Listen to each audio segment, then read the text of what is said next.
Mas oficialmente a gente está fazendo a abertura da banca de defesa de Beatriz Salucombo, nossa doutoranda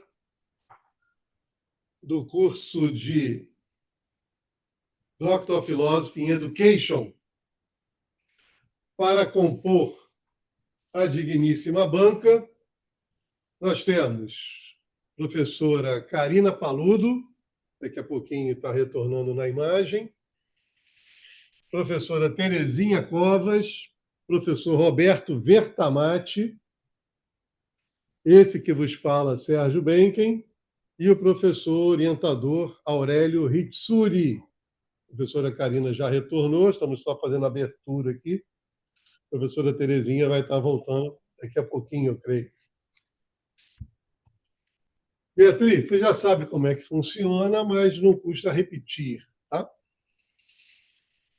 É um prazer, né, para toda a universidade, quando o estudante chega na reta final, quer fazer a sua defesa. É o coroamento de todo o processo, né? Conseguir defender suas ideias diante de uma banca, no seu caso, no nível de doutorado, são 5 professores, apresentando, né, o que você concluiu, o que você teve de resultado com a pesquisa desenvolvida. É uma grande satisfação para a gente. O processo se dá dentro de uma sequência, tá? Você tem 20 minutos para fazer a sua apresentação, você pode compartilhar os slides do seu PowerPoint, mas não deve lê-los, devem ser apenas roteiro, tá? Depois da sua fala, a palavra passa para a banca, cada professor vai fazer comentários, vai fazer perguntas, sugestões. Nós aconselhamos que você tenha papel, caneta e, na melhor das opções, você grave tudo que for falado, que sempre pode ajudar a você refletir um pouquinho sobre o trabalho. Depois que cada professor da banca fizer suas considerações, a palavra volta para você, Beatriz, para que você possa responder a cada um deles.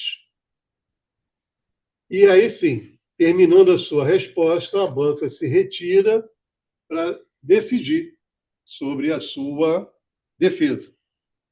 Existem 3 possibilidades. Você está aprovada, excelente.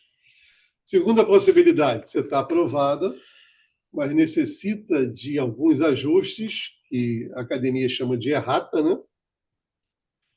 Ou a terceira possibilidade, a sua dissertação não está aprovada e você precisa apresentá-la novamente na próxima janela.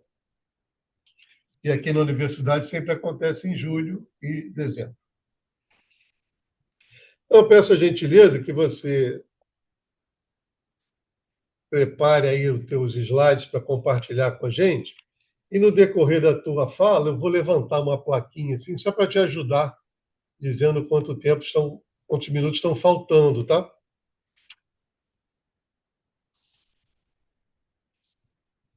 Você já pode compartilhar, por favor, e eu vou começar a contar o tempo, tá? De 20 minutos.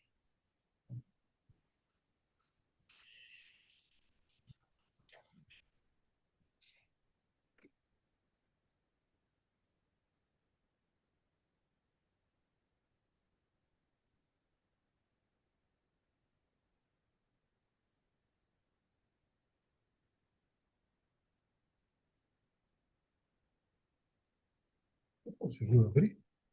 Sim. Deixa eu ver aqui rapidinho. Beatriz, eu acho que na hora de apresentar, eu esqueci de falar o teu título, tá? Eu vou falar agora, tá? As línguas nacionais no programa curricular do ensino superior de Angola. Um estudo de caso curricular dos cursos do IMETRO em Luanda. Deixa eu localizar. Ah, você já está pegando?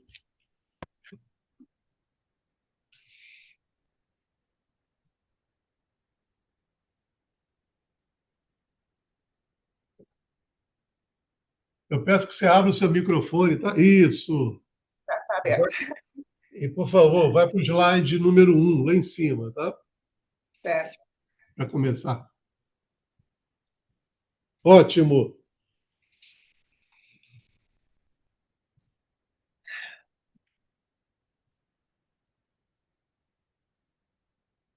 Ora, muito boa tarde, excelentíssimos professores, doutores e doutoras da banca do júri. Já conhecem o meu nome. Eu venho apresentar o tema da minha apresentação são as línguas nacionais no Programa Curricular do Ensino Superior de Angola, um estudo de caso curricular dos cursos do Instituto Superior Politécnico Metropolitano de Angola, Doravante e Metro, na linha de pesquisas que é linguagens, não é? Educação e linguagens culturais. Relativamente ao como sabem, a língua portuguesa em Angola coexiste num mosaico linguístico bastante diversificado de línguas banto e não banto. E, na verdade, eu tive um interesse neste tema, justamente porque observei os currículos, ou seja, os programas curriculares do ensino superior de Angola, e percebi que das 100 instituições, 100 instituições atualizadas em 2022, até o momento, não tinham, na verdade, no seu programa curricular, as línguas nacionais. E olha que em Angola nós temos um mosaico bastante diversificado de línguas nacionais e constatei que estas línguas não figuram no programa curricular do ensino superior. Ainda na pesquisa percebi também que o mesmo programa ele já tinha, na verdade, línguas como o inglês e o francês. Estas figuravam sim no programa curricular. Percebi que havia cursos que, de facto, seria interessante, numa época de globalização como esta que nós vivemos, na verdade, estas línguas nacionais iriam ajudar bastante o graduado à saída da universidade. Relativamente à ciência, por exemplo, as línguas nacionais podem contribuir para o desenvolvimento do estudo de pesquisadores, tanto nacionais como estrangeiros. Relativamente à academia, também, na verdade, pode sim potenciar o graduado para o trabalho fora da universidade, justamente com os serviços públicos. Relativamente à sociedade, de facto também as línguas nacionais podem contribuir para a coesão social existente, uma vez que em Angola existem muitas línguas em várias regiões e a globalização viria justamente, na verdade, contribuir para a coesão social e mais proximidade das comunidades culturalmente diferentes, como é em Angola. O problema, quais as melhores estratégias para a inclusão das línguas nacionais no currículo do ensino superior? Nós observamos duas hipóteses. A primeira hipótese passa justamente pelo cumprimento da base legal, da formulação e da implementação das políticas linguísticas de forma específica e eficaz, de forma a fomentar a agregação e proliferação funcional das línguas no ensino superior. Isso poderia ser feito de forma tanto progressiva, ou seja, gradual, não é? E adaptativa às circunstâncias do país, nos cursos, obviamente, do ensino superior, com a garantia da sua aplicabilidade tanto na produção científica quanto na comunicação patronal. E temos então a hipótese 1, que, na verdade, as línguas nacionais podem continuar restritas no âmbito cultural doméstico, sem um impacto significativo da formação académica e qualificação profissional dos estudantes, e, na verdade, iria manter, então, focado exclusivamente no uso da língua portuguesa como a língua de instrução e produção científica, como é atualmente. Note-se, porém, que a permanência do estado atual das línguas nacionais no ensino superior pode refletir a ausência, aliás, é a reflexão da ausência de políticas educacionais específicas e eficazes para a inclusão curricular. O objetivo geral deste estudo é incluir as línguas nacionais no programa curricular do ensino superior para a contribuição e garantia de comunicação eficiente e eficaz da carreira profissional do graduado. Os objetivos específicos, então, são analisar o impacto da inclusão no currículo do ensino superior e também vamos considerar a importância da comunicação profissional dos graduados. Vamos identificar as políticas, já identificamos as políticas linguísticas e diretrizes educacionais, não é? Para que orientam, então, a implementação delas no ensino superior, a avaliar a percepção docente de todos os públicos que intervêm no processo de ensino e aprendizagem. Vamos também propor estratégias, já propusemos estratégias pedagógicas e institucionais para a integração eficaz das línguas no currículo do ensino superior, alinhadas, sim, à saída de cada curso. A estrutura da dissertação é justamente dissertamos, então, no primeiro capítulo, os fundamentos teóricos, com a revisão da literatura pertinente. Depois, o segundo capítulo concentrou-se na metodologia e o último capítulo centrou-se na sistematização e apresentação dos resultados. Obviamente, aqui está uma macro apresentação que depois foi fragmentada com a introdução, com um capítulo para a introdução, com outro capítulo para a descrição das estratégias de inclusão do ensino, das línguas nacionais no programa curricular do ensino superior, e também, na verdade, introduzimos ainda o capítulo que diz respeito às considerações finais. Relativamente ao referencial teórico, nós fomos então buscar Milo Fernandes, Keita, Pache, que trataram da importância de incluir as línguas nacionais no currículo, na tentativa, sim, de repor os angolanos como sujeitos de suas próprias histórias, não é? Culturas e memórias, visto que o currículo de base neocolonial imperialista, segundo eles, silencia e inferioriza as línguas dos diversos grupos étnicos. Porém, o estudo não se debruça sobre o procedimento para tal inclusão no currículo, ou seja, no programa curricular do ensino superior.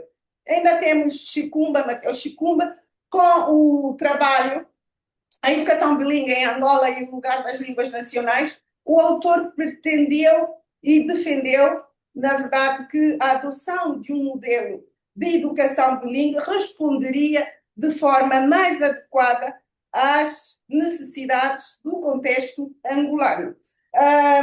E trabalhamos também com Arsénio Cruz, que fez um trabalho comparativo nas cidades de Lubango e Huambo, onde se observaram a clara tendência da ascensão da língua portuguesa, a língua materna, sustentada pela maioria dos jovens urbanos, ou seja, residentes na cidade, que apresentaram como primeira e única língua. O estudo revelou que as línguas nacionais, estas são relegadas a segmentos de pessoas idosas, ou seja, pertencentes a grupos etários com mais experiência de vida provenientes das zonas rurais.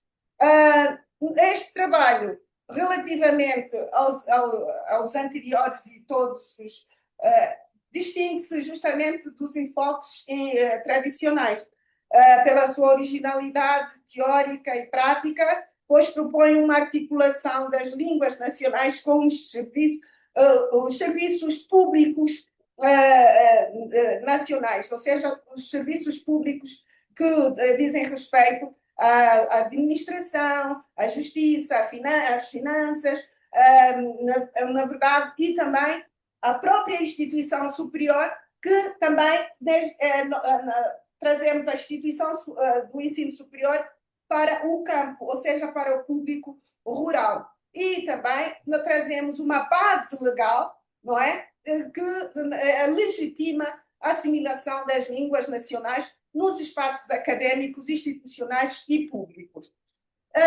Quanto à metodologia, é o tipo de pesquisa quanto à natureza é aplicada, quanto aos objetivos é exploratória, descritiva e também explicativa, quanto à forma de coletar dados, é bibliográfica, com levantamento de dados e pesquisa etnográfica, quanto ao tempo é transversal, quanto à forma de analisar os dados, qualitativa e quantitativa, quanto ao delineamento, é um estudo de caso do Instituto Superior Politécnico Metropolitano de Angola. Os sujeitos de pesquisas, utilizou-se uma amostra de 10%, que equivale a 80 estudantes dos 4 cursos de jornalismo, direito, geologia e minas, recursos humanos do IMETRO. Os instrumentos utilizados foram o questionário, a entrevista e também, na verdade, recorreu-se ao software IBM SPSS e ainda tivemos a experiência piloto que é a administração das aulas no espaço IMETRO. Então, para isso, nós tivemos de solicitar à presidência do IMETRO que autorizasse a aplicação da experiência, onde depois coletámos amostras, efetuou-se o levantamento, fez a síntese e ministraram-se as aulas experimentais de línguas nacionais por um período de abril a julho. Os resultados obtidos, na verdade, quanto ao género e à faixa etária, nós podemos perceber que maioritariamente foi um público feminino, com 73%, contra 27% de masculino, e a faixa etária rondou entre os 18, 25 anos e 26, 36 anos. Então, maioritariamente jovens. Nós também, quanto à origem, ou seja, a proveniência do público inquirido, nota-se que é Luanda, a maioria vem de Luanda, porque também o IMET situa-se em Luanda, com 45%, seguido de Kwanza Sul, com 11%, e também tivemos, na verdade, uma representação que é praticamente residual de Benguela e Namíbia, que são também cidades costeiras e bem, na verdade, com infraestruturas muito boas. Quanto à pergunta, quais são as línguas nacionais que constam no programa curricular do seu curso? Foi uma pergunta que nós fizemos. A verdade é que 100% dos inquiridos afirmaram que o curso não incluía qualquer língua no seu currículo. Esta pergunta, assim, foi feita e 100%, na verdade, não disseram que não tinham nenhuma língua nacional no seu curso. Relativamente às perguntas, a inclusão das línguas nacionais no ensino superior pode contribuir para a qualidade de vida dos cidadãos?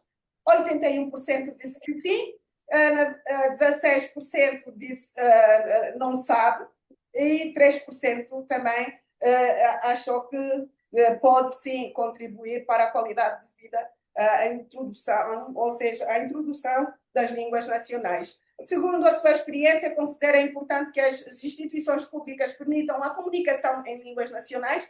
89% disse também que sim, contra 11% que diz talvez, ou seja, ainda assim temos estudantes em dúvida que considera importante que as línguas sejam introduzidas. Durante o período experimental, nós percebemos que a taxa de frequência manteve-se a 85%, e as entrevistas feitas chegaram a relatar que, na verdade, as línguas nacionais, ou seja, a frequência nas línguas nacionais, deu-lhes maior proximidade com as comunidades locais e aumentou a capacidade de comunicação. Percebemos isso com um decreto que ainda vemos que o decreto também vem, na verdade, dar mais substanciar, neste caso, esta ideia, quando temos um currículo que estabelece que os programas curriculares devem alinhar objetivos, conteúdos e métodos e até avaliação à missão de cada curso. Este decreto presidencial oferece, de facto, uma base legal para a institucionalização destas experiências, que são a introdução das línguas nacionais em contexto do ensino superior. Nós previmos 96 aulas, das 96 aulas realizaram-se 80, e das 80 e que corresponde de facto a 83 da execução global, isso em todas as línguas. Nós ministramos a língua Kimbundu, Kikongo, Chokwe e Umbundo. Todas elas foram ministradas e tiveram percentagens de frequência.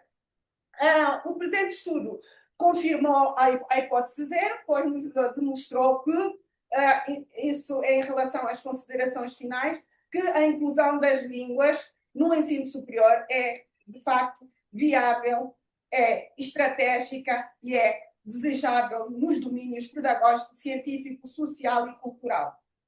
Essa inclusão, quando sustentada por políticas educacionais coerentes e por uma base legal sólida, como a que existe em Angola, reforça o papel das instituições do ensino superior como promotoras de uma formação académica mais inclusiva e, na verdade, culturalmente relevante. Por sua vez, a hipótese 1, que previa a limitação das línguas nacionais ao uso académico, foi refutada, o que comprova uma disposição positiva dos públicos do Imetro. O objetivo geral, que é incluir as línguas nacionais no currículo do ensino superior, foi atingido.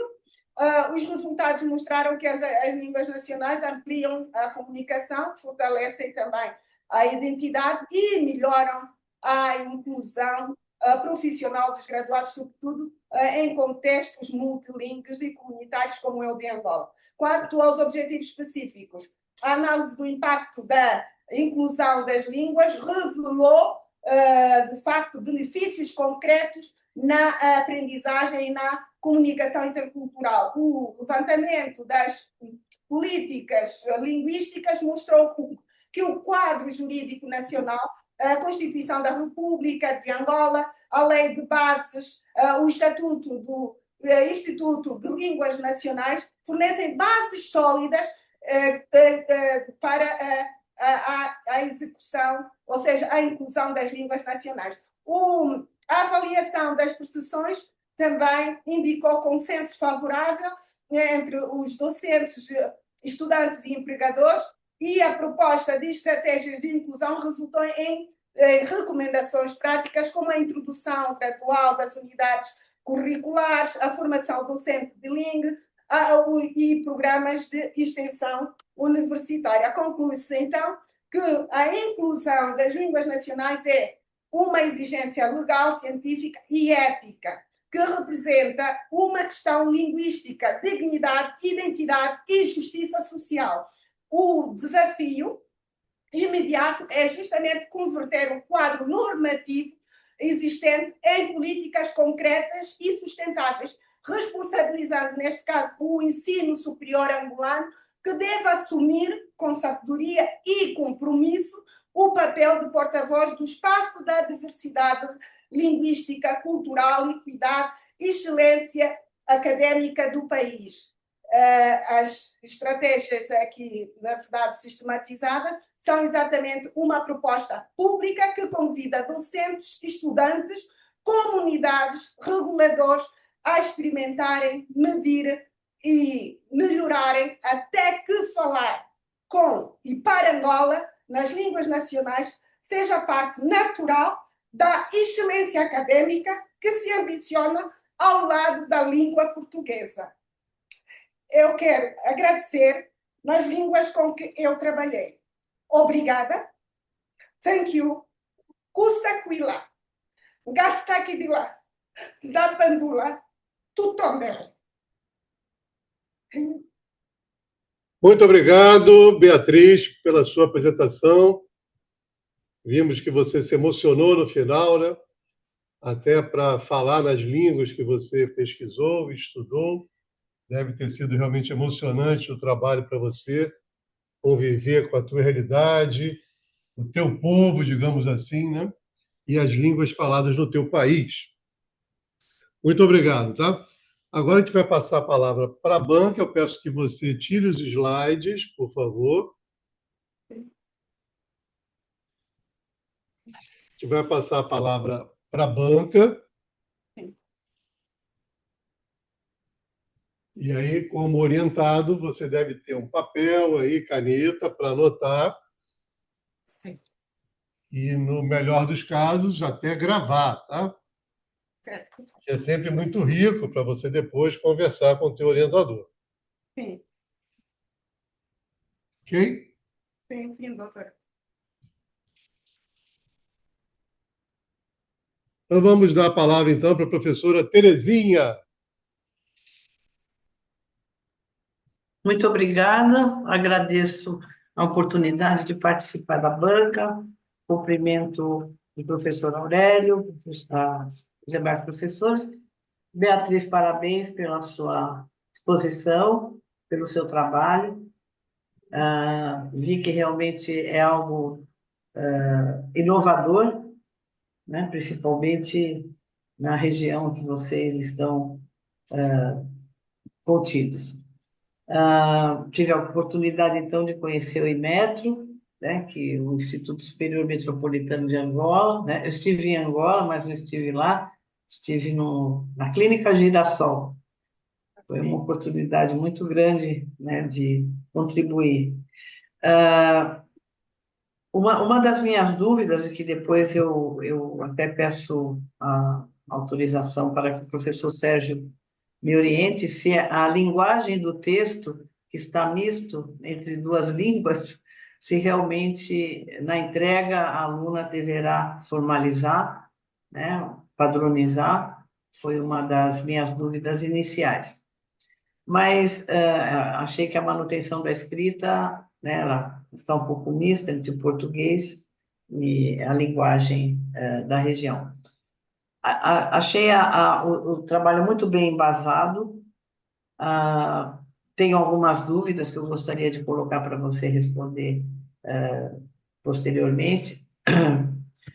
Quando você coloca a questão política, você insiste várias vezes essa situação, inclusive na sua exposição. Até que ponto, né, o Ministério da Educação daria, a curto prazo, essa oportunidade de padronização, né, do idioma, que é uma coisa que não acontece somente com vocês, acontece em outros países também, onde nós temos inúmeros dialetos, né?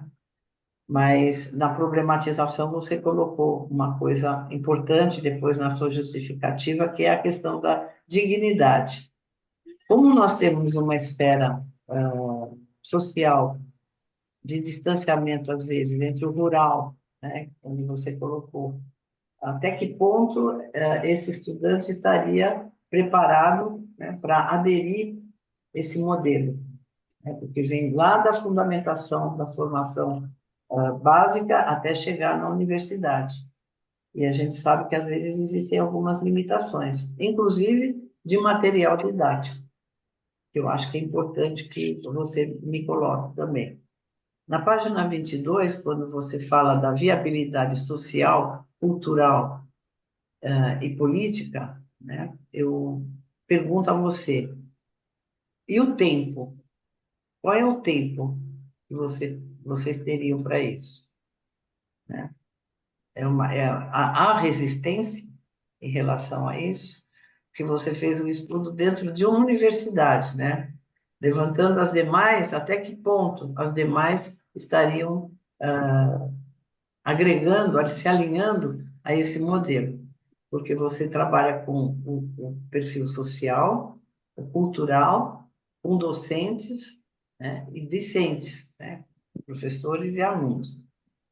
E uma das coisas também que eu achei interessante você colocar é essa mentalidade, a mentalidade comportamental, né, que houve na sua entrevista que você colocou. Até a faixa etária eu achei super interessante, que é minúsculo, né, os mais avançados, que talvez eles tivessem resistência em contrapartida aos demais. Então, uma outra pergunta que eu gostaria de fazer a você é: essa amostra, ela te satisfaz? Ela é suficiente para você ter um resultado positivo de implantação desse modelo? Porque eu vejo assim, como observadora, é um resgate da cidadania do indivíduo dentro da universidade. Isso é muito importante. Aí está dentro da dignidade que você coloca no trabalho. Mas eu pergunto, essa amostra, ela é suficiente? E, fora isso, ele está muito bem embasado. Eu vi que o seu trabalho, inclusive, merece uma publicação após o término, né, do seu trabalho, né, no caso final, porque ele vai trazer à baila a oportunidade de outras regiões buscarem essa padronização, certo? Veja, nós temos aqui no Brasil dialetos diferenciados, norte, sul, leste e oeste. A adaptação, às vezes, se torna difícil para o alunado entender, né, o mesmo trabalhador, seja ele operário ou não, ele se adaptar a alguns modelos. E a escola, mesmo a universidade, ela passa direto, em todos os sentidos. E a adaptação vai sendo de forma muito lenta. E a última pergunta que eu tenho a você: qual é o tempo suficiente, tendo resistência política, vamos colocar, do próprio Ministério? Até que ponto essa mudança é de pequeno, médio ou grande porte? Né? Eu vejo ela de muito maior. A adaptação vai ser muito maior. E nas outras, se você tiver a oportunidade de dar continuidade no seu trabalho futuramente em outras universidades, ele terá uma grandeza muito grande.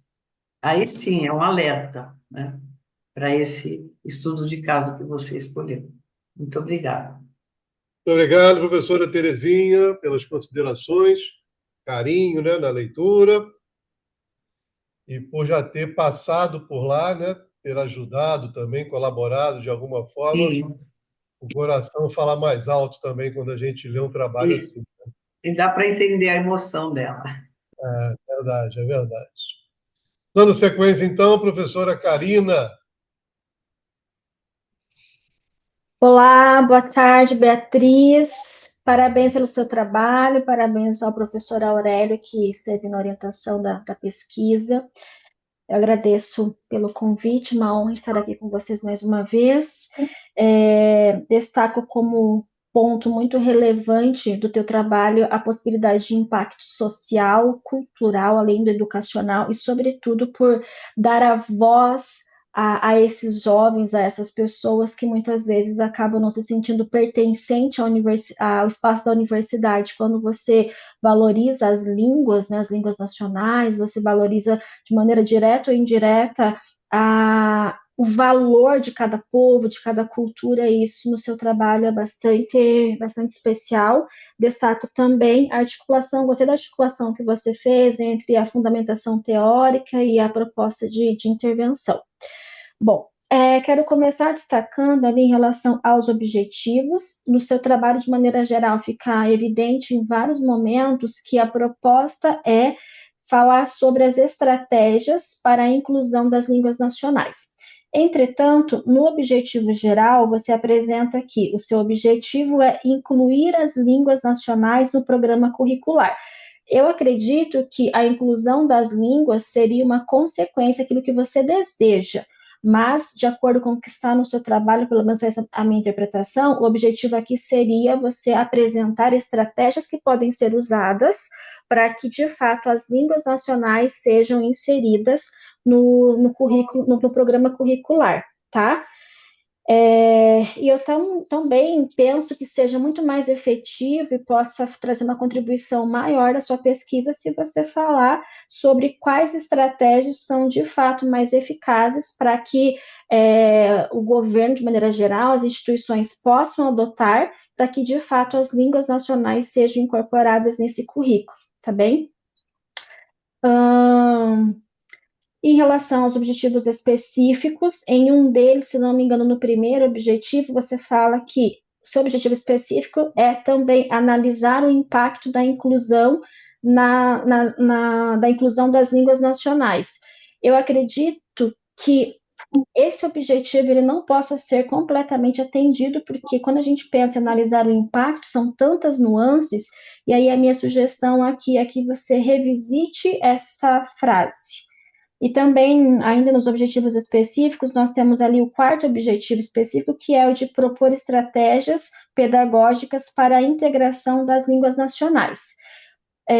A minha interpretação, como eu falei, é que o seu trabalho, de maneira geral, pretende apresentar estratégias, ou seja, ações que governo e instituições possam adotar para implementar as línguas. Quando eu falo em estratégias, eu penso realmente em métodos, em ações, em que, inclusive, podem ser replicadas. Então, você está aqui com uma universidade, mas se você está compartilhando estratégias, eu acredito que são ações que várias universidades, o governo, de maneira geral, possa adotar para que, de fato, as línguas sejam incluídas no programa curricular.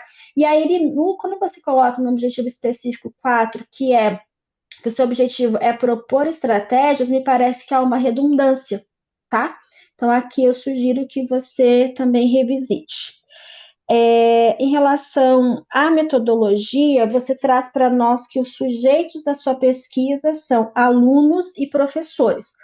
Em relação aos alunos, conseguir compreender, porque os alunos eles participaram como respondentes e também como aqueles que participaram, vivenciaram as aulas, e os professores me parece que são participantes aqui como aqueles que ministraram aulas, mas essa é uma inferência que eu fiz, não achei que ficou claro no seu trabalho, e aí eu te pergunto, né, como que os professores atuaram na sua pesquisa como fonte de dados?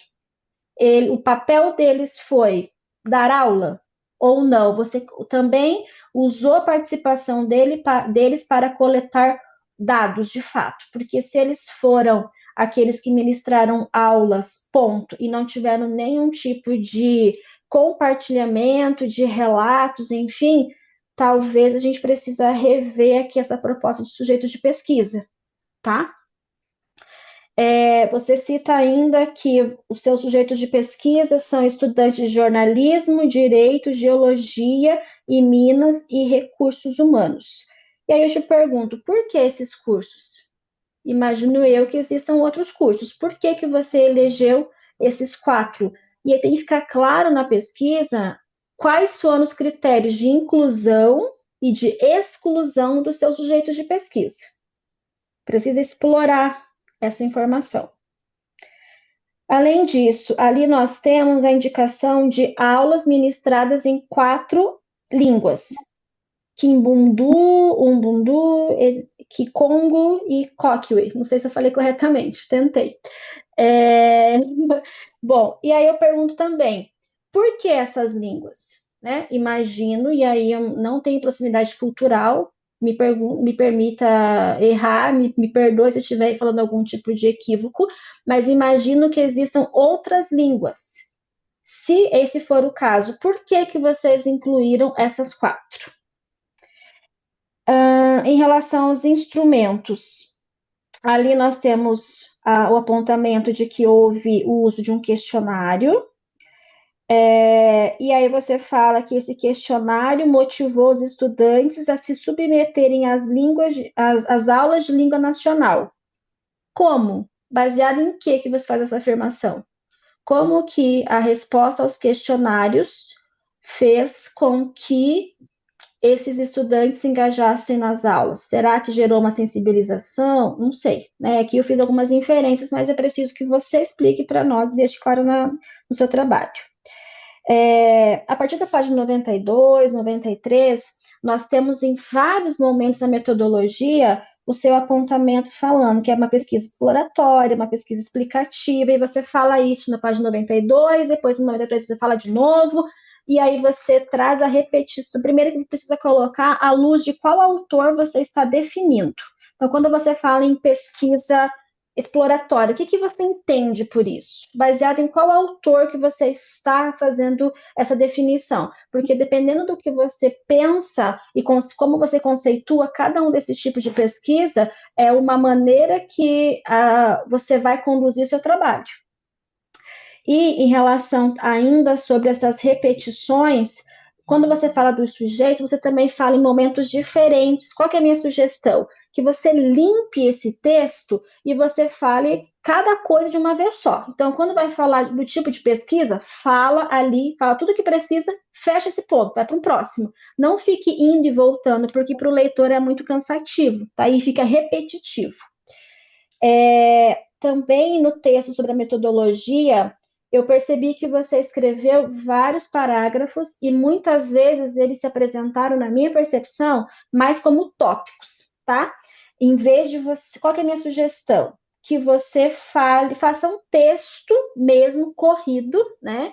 Em vez de topificar, por exemplo, você coloca lá em um momento, pesquisa etnográfica, e aí você sai de um parágrafo, vai para o próximo e coloca pesquisa etnográfica, 2 pontos, e discorre sobre isso. Depois você faz mais um tópico, e aí isso perde coerência e coesão, que são elementos muito importantes de qualquer escrita, ainda mais no nível que você está aqui apresentando. Não encontrei o questionário no trabalho, que eu gostaria de ter analisado com algum rigor. Sobre os documentos que você colocou em anexo, ali a gente tem, Beatriz, o nome dos participantes, o nome dos alunos. A minha sugestão é que você retire ou que você coloque de uma maneira que não apareça o nome das pessoas, porque nós temos uma questão na pesquisa de sigilo da identidade dos participantes, tá? Então seria importante não deixar o nome deles exposto ali. Sobre a intervenção, quantas horas? Aqui, quando você expõe na sua fala, você traz algumas informações sobre isso. Não sei se eu não notei ou se de fato não está no texto em relação a quantas horas foram oportunizadas para os estudantes de fato participarem dessas classes. Você falou que são 4 turmas presenciais com aulas na língua nacional. E aí também fiquei com uma dúvida. Tá, essas 4 turmas que tiveram aulas presenciais, cada turma foi a partir de uma língua nacional específica? Ok. Segunda questão que eu faço, qual que foi o conteúdo trabalhado? Foi o mesmo conteúdo que já está no currículo, mas em cada turma se teve uma língua adotada diferente? Como é que foi a implementação? Como é que foi como que isso aconteceu na prática? Ok? E como que você pensa que as línguas nacionais podem ser implementadas no currículo? Então, por exemplo, será bilíngue? Eu tenho um período, as aulas acontecendo no português, e aí no contraturno, por exemplo, esse mesmo conteúdo acontecendo em outra língua, numa língua nacional? Não sei. Como é que você pensa em implementar de fato? Isso tudo que eu estou falando é para resgatar questões estratégias. Então, se eu tenho uma universidade e eu quero, então, a partir dos estudos aqui da Beatriz, eu percebi que é muito importante e necessário fazer a valorização e, de fato, colocar as línguas nacionais aqui no programa curricular. Como é que eu faço isso? Eu vou dar parte das aulas em português e parte em uma das línguas nacionais, ou não, eu vou viabilizar um curso online, o mesmo conteúdo em todas as línguas, enfim, qual que é a proposta que você tem para materializar? Então, digamos que o governo achou muito interessante, de fato, a gente tem todo um plano legal de política ali previsto, mas eu quero tirar do papel, eu quero colocar isso na prática na universidade. Como que eu faço isso? Qual que é o caminho? E isso, para mim, é estratégia, que é onde reside, na minha visão, o teu grande potencial aqui de contribuição, que é de trazer esse passo a passo, de fato, essas estratégias que podem ser adotadas para que as línguas nacionais possam ser valorizadas e consideradas dentro do contexto acadêmico.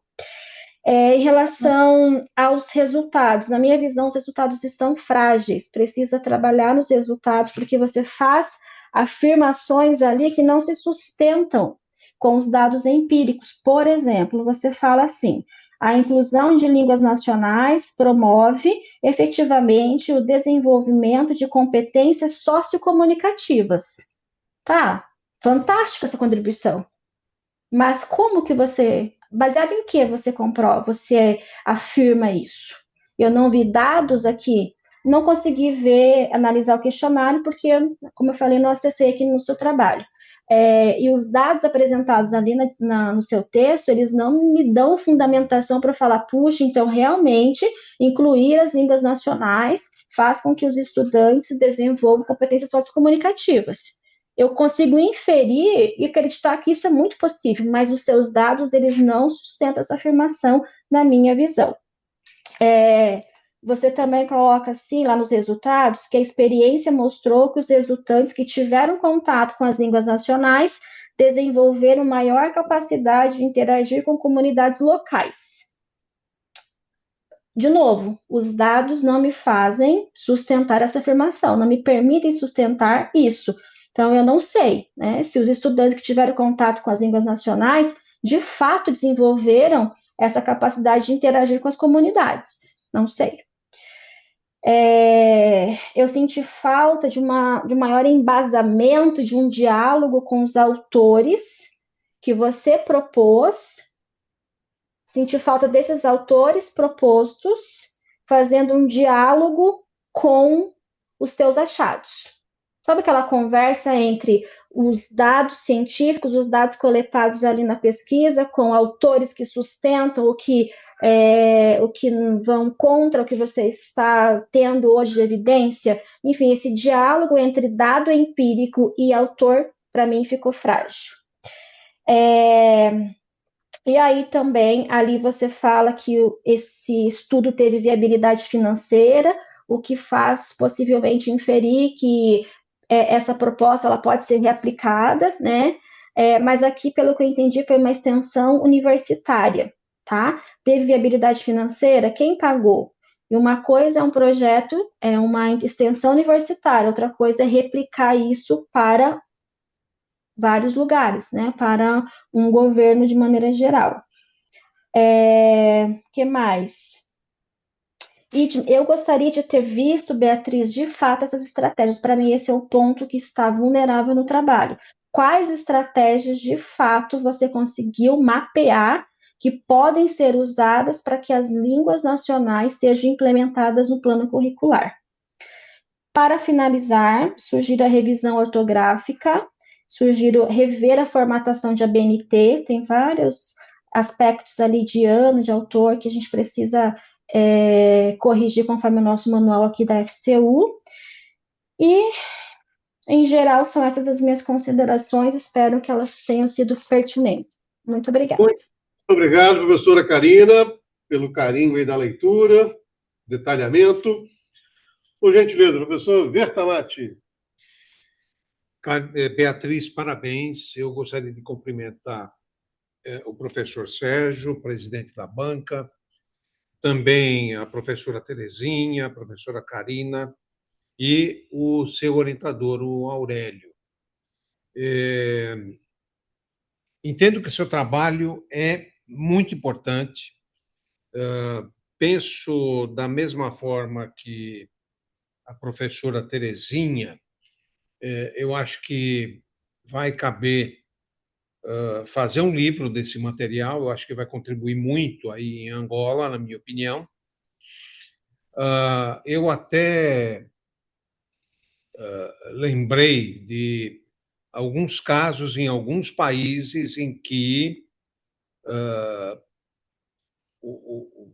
aqueles que foram, no caso do Brasil, por exemplo, que é o exemplo que eu vou dar, lá pelo ano de 1560, os padres jesuítas eles tinham uma dificuldade muito grande de falar com os índios, né? Os que viviam na região. Eles aprenderam a língua tupi-guarani e, através dessa língua, eles desenvolveram a gramática, vocabulário, catecismos e peças teatrais. Veja como que é importante, e aí eu transporto para o problema que você notou, Beatriz, em Angola, que alguns dialetos não têm conexão rápida com a língua nacional, digamos assim, praticada, e às vezes os estudantes têm dificuldade, sim. Então, esse testemunho aqui que aconteceu no Brasil e em várias outras regiões do mundo, eu acho que cabe muito bem. Eu também gostaria de reforçar que o professor Aurélio te ajude a fazer uma revisão geral de espaçamento. Eu senti problemas em espaçamento. Uma revisão também, na página 51, você tem um subtópico que é o 2113, e você escreveu 2114. É só um ajuste simples aí. Também na página 54 e 55, problema de espaçamento e subtítulo.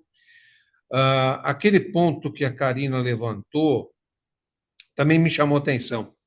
Por que geologia, direito, recursos humanos e jornalismo e não educação, pedagogia?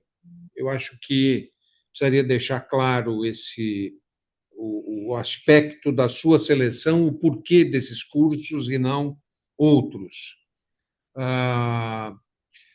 Você fez a pesquisa no Inmetro em Luanda. E eu faço uma pergunta, Beatriz. Será que isso não distorce um pouco o resultado, mesmo porque em Luanda, de uma população de Angola de 40 milhões, mais da metade vive em Luanda e são relativamente jovens e todos eles falam português. Então, talvez aí você não tenha no Inmetro algo tão contundente com relação às outras línguas nacionais. É minha dúvida, hein? Eu estou perguntando por quê, se isso foi suficiente para corroborar com o seu projeto.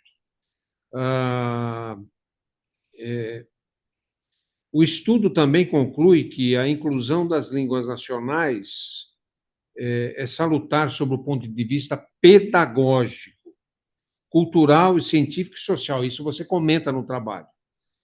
Será que não seria a ênfase principal a questão do aspecto cultural? Pergunto, né? Na página 204, um detalhe, mas na figura 28 está faltando a legenda. Na página 205, figura 29, o mapa etnolinguístico. E aí também pergunto, esse mapa é de 1970. Em 1970, a população de Angola era 6 milhões. Hoje é 40 milhões. será que não precisaria atualizar esse mapa ou não distorceria um pouco o resultado, a sua conclusão? Eu tinha notado também alguns pontos que a Terezinha falou e a Karina falaram, né? As duas falaram, mas eu não vou repetir, porque elas já comentaram muito bem. São esses os pontos, professor. Estou Muito devolvendo. obrigado, professor Bertamati, pela leitura detalhada, né? E carinho também. Sabemos como a instituição tem com os estudantes de Angola, de Moçambique, né? Trabalho que o senhor também já fez lá. Muito obrigado pelo carinho. Bom, dando sequência, agora é minha vez, já que o professor Aurélio é o último a falar, por ser o orientador, tá? Beatriz, fico lisonjeado, muito obrigado por ter citado o meu último livro. Acho que foi uma deferência, né? Não sei se contribuí com alguma coisa tão substancial para o seu trabalho de pesquisa, mas muito obrigado pela deferência, tá? Bom, os professores já falaram algumas questões de formatação, eu peço ter o cuidado, né? As citações recuadas estão fora da margem, estão com a fonte também equivocada, tem que estar com a fonte 10, né? Tamanho 10, 4 centímetros da margem esquerda, não estão. Na página 24, nos objetivos, falta você colocar o título do subtítulo, o número do subtítulo. Então, 1.4 subiu do texto, pelo menos eu não vi na versão que eu recebi. 1.4 desapareceu. Então, eu peço ter o carinho de rever essa parte da formatação toda, tá? Você tem uma questão delicada que a professora Karina apontou e eu só quero ratificar, tá? O problema é quais são as melhores estratégias de inclusão. Repetir. Quais são as melhores estratégias de inclusão? E o que eu espero ler no final? Estas são as melhores, estas são mais ou menos, estas não são adequadas. E o teu problema é quais são as melhores estratégias. Então, você fez uma pesquisa e vai me dizer, estas são as melhores. Estas aqui nem tanto, e estas aqui são contraindicadas. E não foi isso que eu consegui ler. Então, peço que você realmente considere com carinho que a professora Karina já apontou, tá? Principalmente que você diz lá no final, nas considerações, que você teve a tua hipótese 0 confirmada. Depois você fala que a 1 foi refutada, mas que a 0 está confirmada. Então, eu peço que você faça realmente uma leitura. Você está com acesso à tua dissertação aí, não está? Me ajuda a entender algumas informações que você manda para a gente. Na página 106, você consegue acessar rapidamente? Não sei se os professores podem ir também aí no computador, localizar. A página 106. Achou? Vou achar, doutor. Tem uma tabela assim que diz em quais línguas nacionais consegue comunicar-se. Sim, doutor. Achou? 106. Então, você utilizou 80 estudantes. 40 dizem que só conseguem conversar em português. E 40 dizem que conseguem conversar em outras línguas. Quais línguas? Aí você diz: 13 conseguem conversar em Kimbundu, 5 conseguem conversar em Umbundu, 8 conseguem conversar em Kikongo, 9 em Kokwi, 1 em Nyaneka Umbi Sim. e 4 em outra. Primeiro, você fala em 4 línguas, aqui são 5. Um consegue conversar numa língua que compõe 5, totalizando 5. E quando aparece 4 estudantes que falam em outra, o que é essa outra? É uma outra língua? Tá um pouco confuso para mim. E uma outra questão para você me ajudar a entender. Será que nenhum estudante fala 2 línguas nacionais? É dividido assim: 13, 5, 8, 9, 1 e 4 formam os 40. 40 falam português, 40 falam as outras línguas. Nenhum estudante fala 2 línguas? Foi uma curiosidade minha, tá? Agora eu te peço a gentileza de você ir na figura 9, na página 112.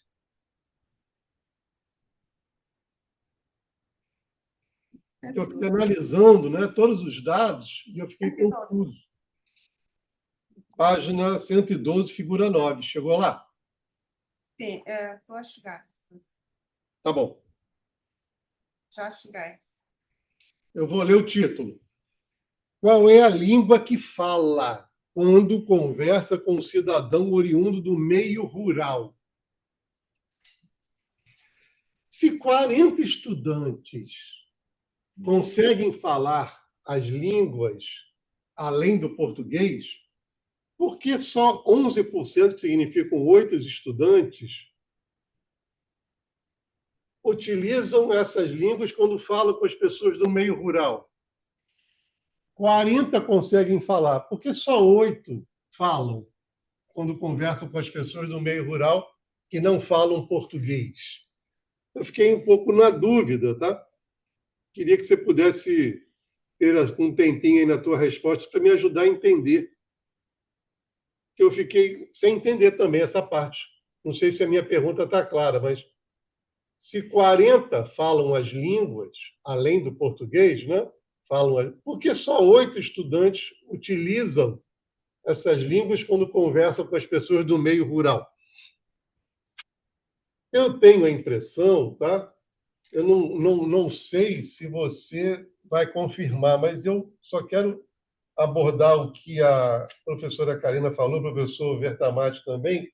Eles queriam saber por que essas disciplinas, esses cursos, foram escolhidos.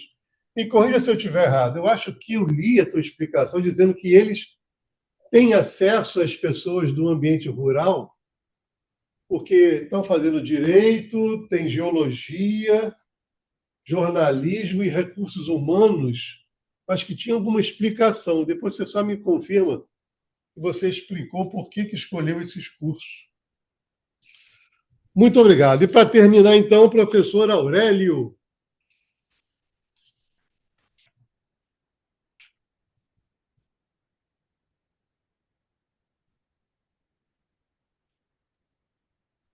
Saudações a todos e quero agradecer as contribuições, colocações aqui e dizer que a Beatriz, ela é uma estudante que ama esse projeto, ela demonstrou o, o quanto essa pesquisa tem essa relevância, né, para o contexto da comunidade pela qual ela está pesquisando.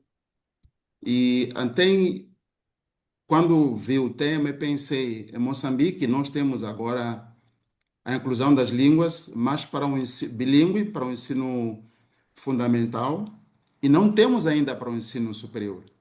Então, ver esse projeto, pensei, uau, quem sabe depois pode vir para Moçambique para desafiar o Ministério da Educação para que possam aplicar o projeto, né? E as questões colocadas, vou deixar que a Beatriz possa responder, para não responder por ela. E obrigado, nós vamos trabalhar, tomamos nota do que foi colocado aqui, questões de metodologia, para organizar, o objetivo geral, específico. A doutora Karina colocou quais são as estratégias que foram, né, mapeadas, né? E ficou muito querendo saber essa questão. E por quê, né? Da questão das línguas escolhidas. Eu me lembro quando conversei com a Beatriz no começo, mostrando que são esses cursos de estudantes que depois vão fazer um trabalho no campo e precisam falar com a comunidade. E quando chega na comunidade, eles só têm um português e não tem como trabalhar com a comunidade.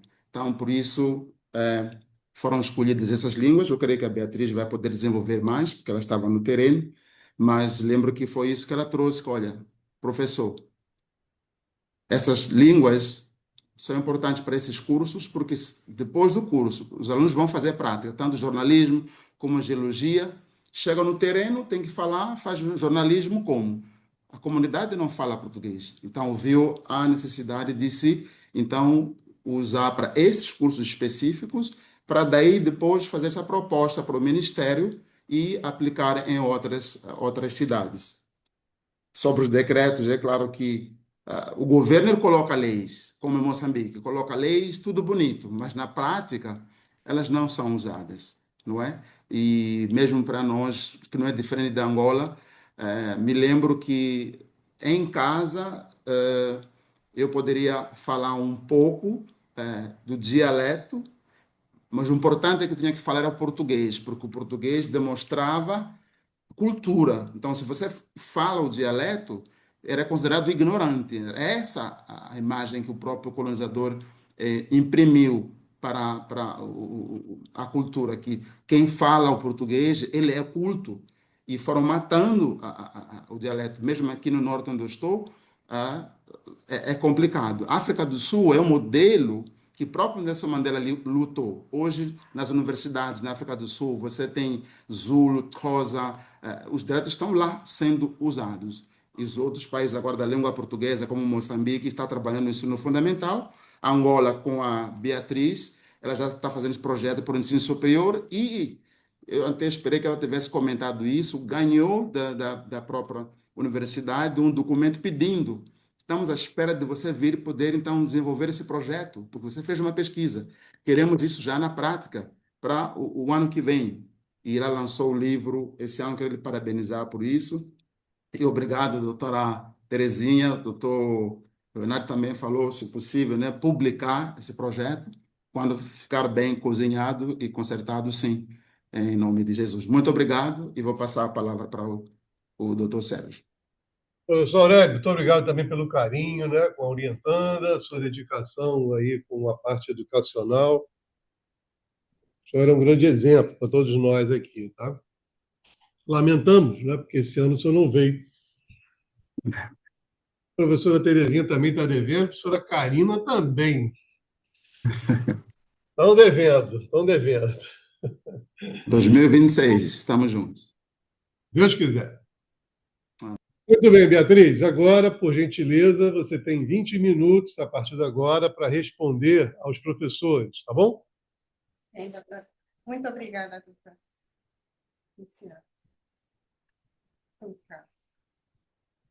Eu estive a gravar, então vou terminar aqui.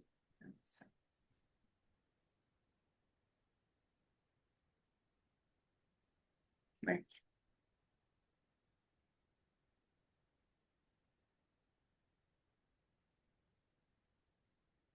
Bem, antes de mais, eu quero agradecer a toda a banca, aos professores doutores e doutoras que estão presentes, e quero referir-me primeiro à ortografia que utilizei para a escrita. Eu utilizei a ortografia vigente em Angola. Nós escrevemos com o acordo ortográfico de 1945. E é esta ortografia que está presente. E a norma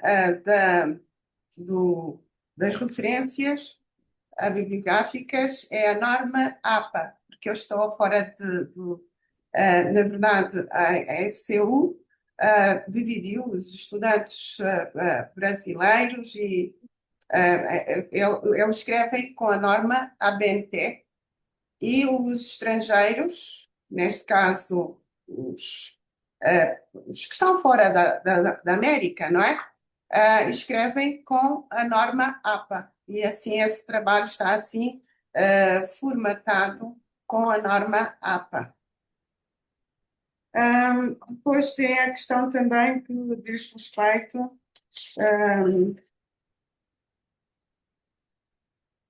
Vamos então começar com a excelentíssima professora doutora Terezinha, que na verdade manifestou até que ponto é que o Ministério pode aderir, não é, a este projeto, ou seja, permitir que as universidades incluam nos seus currículos as línguas nacionais. A verdade é que o Ministério, como órgão regulador, que é o Ministério do Ensino Superior, Tecnologia e Inovação, é o órgão regulador. O que acontece em Angola é que as universidades têm um tempo para entregar os processos com os cursos que pretendem veicular. E tem este tempo. Depois daquele tempo, que é o tempo que, na verdade, pode ser moroso, mas também pode ser logo imediato, se por acaso a instituição que solicita a inclusão de algum curso assim pretender, estiver o processo corretamente, a anuência é imediata. A verdade é que, relativamente às línguas nacionais, isso não acontece. Não acontece porquê? Porque o Instituto de Línguas Nacionais,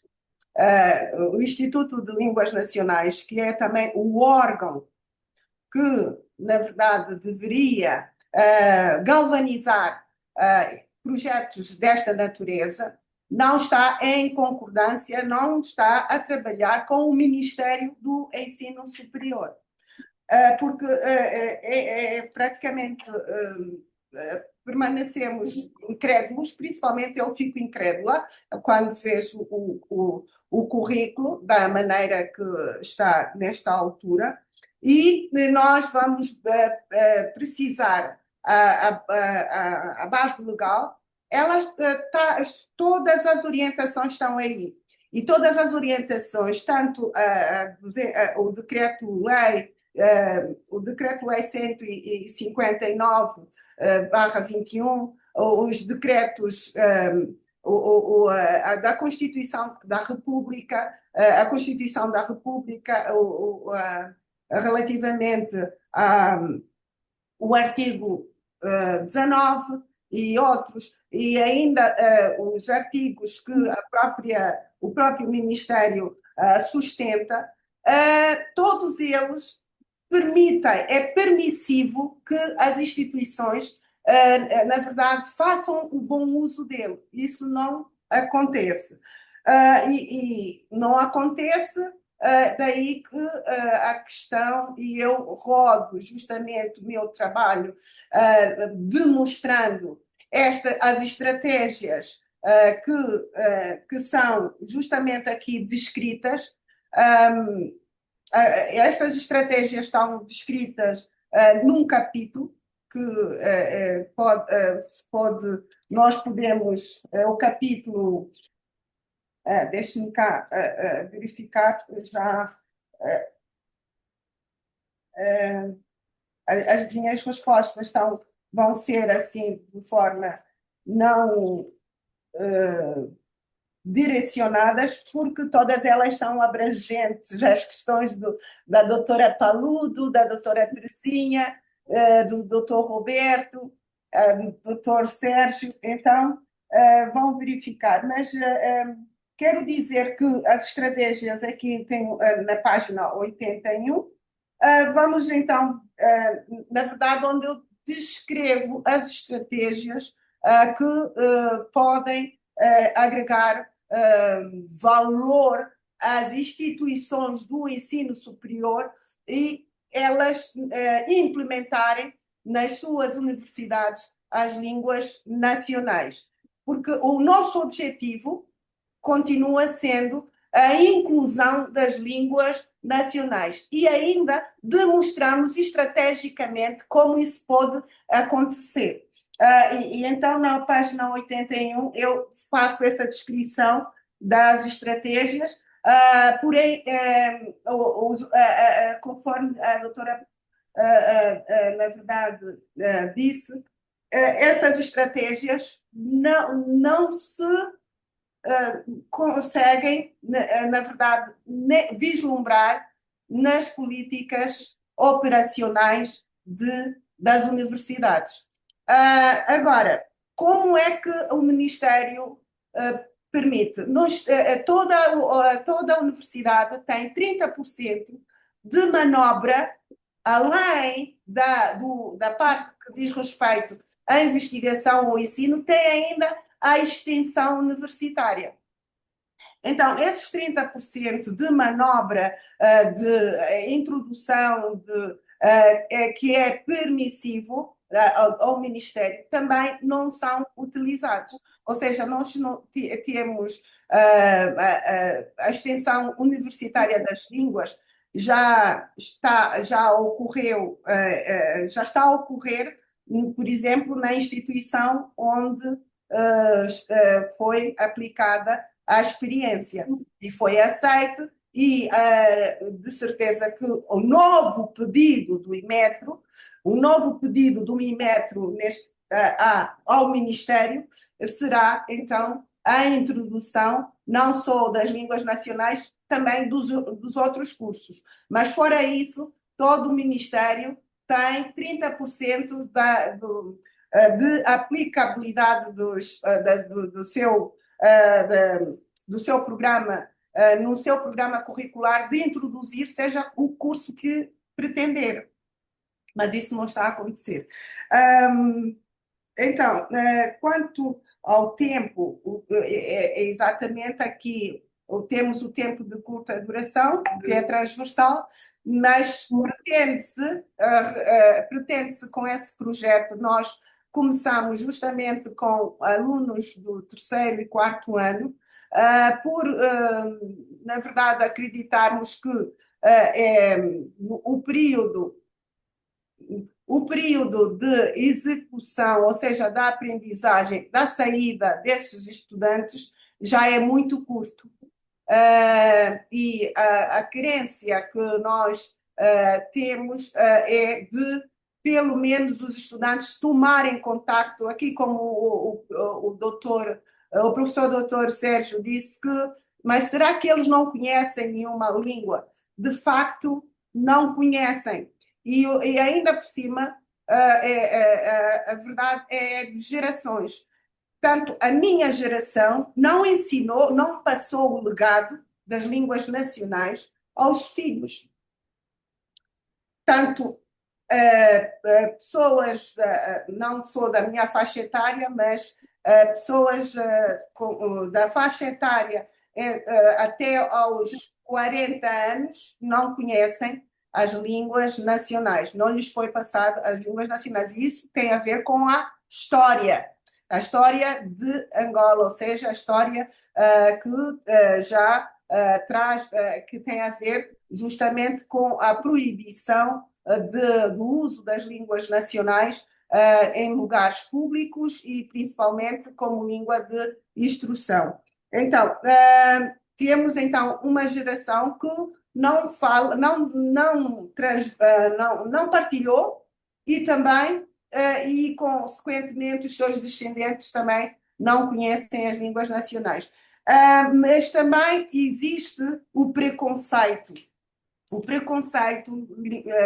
linguístico, uma vez que as próprias línguas foram, na verdade, estigmatizadas como língua de cão. Então, há um preconceito generalizado, tanto da geração anterior, como também dos descendentes de como as línguas nacionais não são línguas prestigiadas. Isso graças na comunidade, na verdade, na juvenil.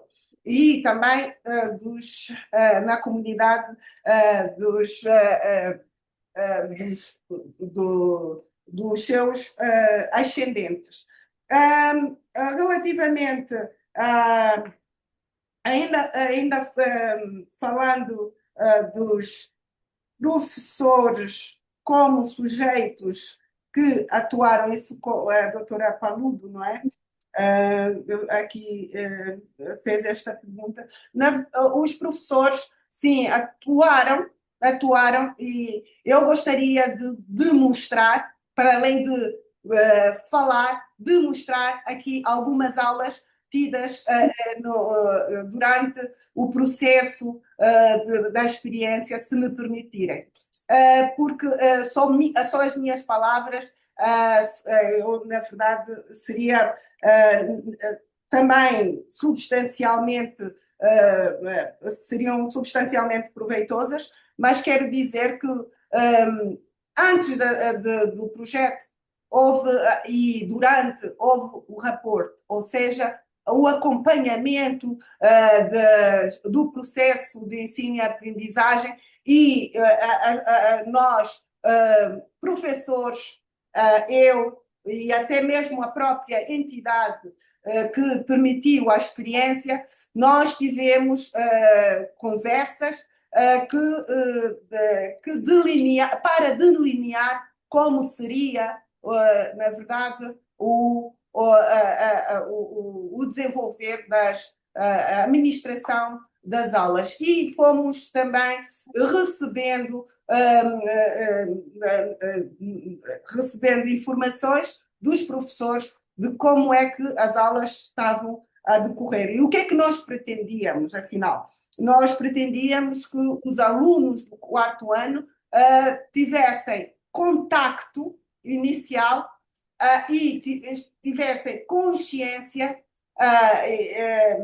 linguística da importância das línguas nacionais no contacto com as comunidades com as quais eles iriam trabalhar. Aí vem também a resposta de que, afinal, são aqueles cursos e são aquelas línguas, porque, primeiro, Luanda, aqueles cursos, em Luanda, o que é que se fala em Luanda? Em Luanda, o grupo étnico de Luanda é, na verdade, os ambundos. Os ambundos falam a língua quimbundo. Obviamente, é um projeto desta natureza, seria obrigatório, quase compulsivo, que os alunos de Luanda tivessem como uma língua, tal como tem o inglês, como uma língua obrigatória para todos, teriam também o quimbundo como língua obrigatória, para além da língua materna, se a tivessem. Aliás, a língua materna que têm é a língua portuguesa. Então, teriam não só o quimbundo, mas também teriam, na verdade, outras línguas, não como optativas, mas como uma língua que já existe, que é a língua portuguesa. Agora, e em cada região, doutora Paludo, todas as regiões aqui de Angola, em cada região fala-se uma língua. E assim fala-se uma língua.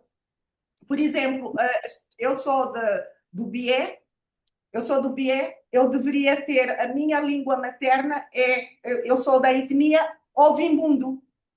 A minha língua materna, então, neste caso, deveria ser o Umbundo. Mas acontece que, na verdade, eu sou daquelas que teve contacto com a língua Umbundo, mas tive contacto com outras línguas, porque os meus pais são um cruzamento de duas etnias. Então, fiquei sem nenhuma. Fiquei com a etnia neolatina, não é? Exatamente. Então não existe isso. Mas convenhamos que, então, essas línguas, no IMETRO, nós fizemos um levantamento dos cursos que, na verdade, o doutor Aurélio Ritsur, o professor doutor Aurélio Ritsur, já aqui respondeu por mim. E eu vou passar, porque a verdade é esta, há um maior engajamento desses cursos com o público, com os públicos. Então, recursos humanos, geologia e minas, direito e também o jornalismo. Já não digo, há muitas pessoas, ou seja, eu diria que não recursos humanos, não é? Mas porque agora tivemos ontem aqui o doutor, para além do doutor Hidalberto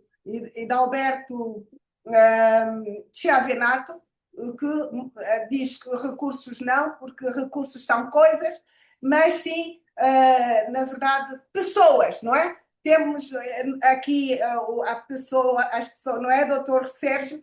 Aqui damos mais vantagem para as pessoas. São cursos com, na verdade, com interação de pessoas muito elevada. Daí a escolha desses cursos que foram referidos. Eu quero também dizer que o questionário não foi introduzido por lapso mesmo, porque ele existe, ele foi, na verdade, ajustado conforme justamente no projeto, ele foi ajustado conforme a banca orientou e ele existe, não está por lapso meu. Minha máxima culpa, doutor. Agora, eu gostaria também de dizer que, relativamente também à lista dos presentes, ou seja, os nomes que constam são listas de presenças. Eu intuí que devo, sabemos que o questionário é anónimo. Não sei quem, na verdade, nós recebemos e submetemos no sistema e no software SPSS e, na verdade, nós triamos e recebemos os resultados e depois o questionário e os gráficos, o sistema SPSS é muito bom para, na verdade, trazer os resultados. Então, muito obrigada, e esse sistema foi utilizado, e muito obrigada a todos. Espero que tenha respondido pelo menos uma percentagem, uma vez que as questões estão interligadas, mas sim, vamos rever o trabalho e nda Sakibila, nda Pandula, Pusaquila. Thank you, Tutondele. Eu sou a Beatriz. Muito obrigado, Beatriz, pelas suas respostas, exposição, considerações também, tá? Agradecemos muito aí a sua dedicação, né, para o tema e ver como é possível fazer alguma melhora no seu país. Amém. Amém. Assim seja. Como combinado, agora a banca vai se retirar. Nós vamos para uma outra sala, você permaneça aqui mesmo, tá? Sim. Daqui a pouco a gente volta para te comunicar, tá bom? Está bem. Beatriz, você consegue me ouvir? Sim, doutora, consigo sim. Ok. Como se trata de uma banca de defesa de doutorado, os professores da banca ficam em pé para poder comunicar. Não, você não, Beatriz, senta aí.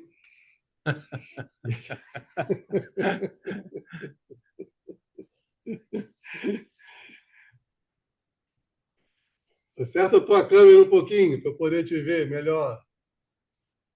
Ok, ok. Sim, sim, ótimo. Os professores da banca ficam em pé para comunicar o resultado. Os professores que estão online não têm necessidade disso, mas nós dois aqui vamos nos levantar. É o rito acadêmico, tá? Faz parte.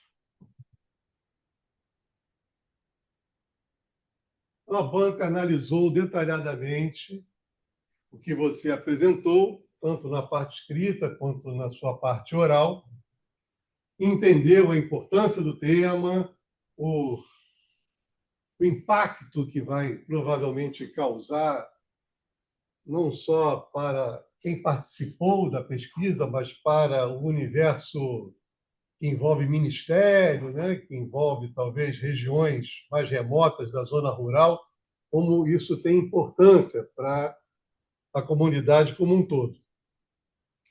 Entendemos que o teu trabalho, Beatriz, precisa ser reformatado em alguns pontos. Seu orientador já está ciente de que pontos são esses, mas, em linhas gerais, você já percebeu que a banca chamou atenção tanto para detalhes de regras acadêmicas, de normas, que você deve rever, fazer uma revisão completa, anexar documentos que não foram anexados e você mesma testemunhou, né, que se equivocou, foi um lapso, mas principalmente que você consiga deixar claro quais são as estratégias.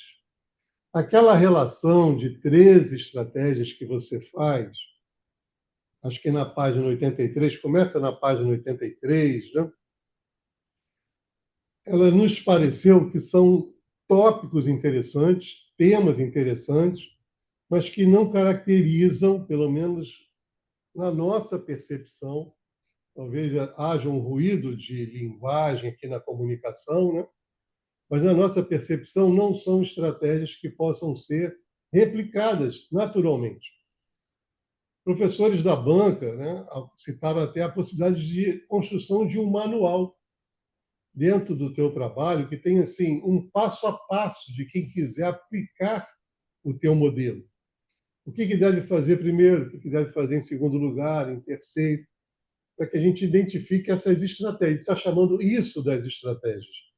Não os tópicos, como, por exemplo, sustentabilidade ou cooperação, que você elencou naquela relação dos 13, né? Você chamou de estratégias. Não ficou caracterizado para a gente como estratégia. Então, a gente pede esse carinho seu, reconhecendo, né, a importância do teu trabalho, é claro, mas que você tenha um prazo, com calma, está passando agora Natal, Ano Novo, né? Mas se você quiser já se debruçar, ótimo, para que você, em 90 dias, apresente para o seu orientador a versão final, vocês vão construir juntos, é claro, mas a versão final, em 90 dias, para que o professor Aurélio encaminhe para a universidade, para a gente ir ticando todos esses aspectos observados na fala dos professores, como feedback para você, e aí sim, você poder mandar encadernar e definir como aprovação final. O comunicado é que você está aprovada como doutora, parabéns, com a nota 3.2, conceito B. Obrigada, perfeito. Professora Karina Paludo botou palmas ali, Terezinha. Obrigada. Bom trabalho com o professor Aurélio. Aqui a gente desfaz a banca. Muito obrigado, professora Karina, professora Terezinha, professor Aurélio. Não sei se Muito você obrigada. deseja tirar uma foto. Obrigado, obrigado. Quero muito Vai agradecer. daí a foto? ela pode printar a tela. Você quer printar a tela lá? Aí da tua casa, você consegue printar a tela? Como, doutor? Pintar? Eu Tirar posso, Sim. quer que eu faça Tudo a aí, foto? doutora, Professora pode Karina fazer, está com doutor Paludo. o celular aqui. Eu faço e mando para o professor. Vai lá. Sorriem. Sorriam. Sim, já fizemos aqui também, para facilitar. Ótimo. Perfeito. Ah, obrigada. Grande abraço. Parabéns, Beatriz. Parabéns, Beatriz. Muito Floresta, obrigada. parabéns. Obrigada. Obrigado. Quero mesmo Tchau. agradecer a todos. Muito obrigada. Obrigada.